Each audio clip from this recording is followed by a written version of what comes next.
Stage Manager is a window management and multitasking tool built into macOS, and it helps you manage your open applications in Windows. You could think of it as automatic window decluttering.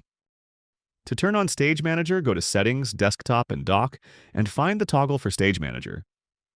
When you turn it on, you'll see all your inactive apps pulled to the side of your screen into a little preview mode. Stage Manager will keep one application at a time as the center of your attention, and everything else gets minimized to the side. When you switch apps, it keeps decluttering and moving inactive apps to the background. Unfortunately, you can't change the position of your Stage Manager.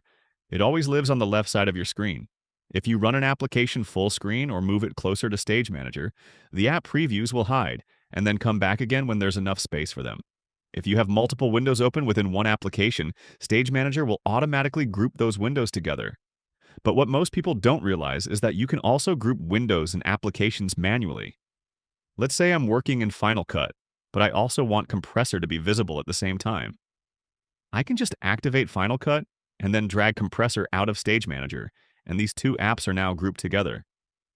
When I switch to another app, they both go away, and when I click back into this group, both apps become active. This is a big deal and can make Stage Manager a lot more useful, allowing you to group your apps together for better multitasking. Dedicating a full screen for something like the Messages app where you clearly don't need all this screen real estate for a single app is kind of dumb, so the single app use isn't always the best. But grouping productivity, entertainment, messaging, and other similar apps together can make a big difference. Mission Control still works normal when using Stage Manager, and if you use spaces, you can also set up Stage Manager separately for each space.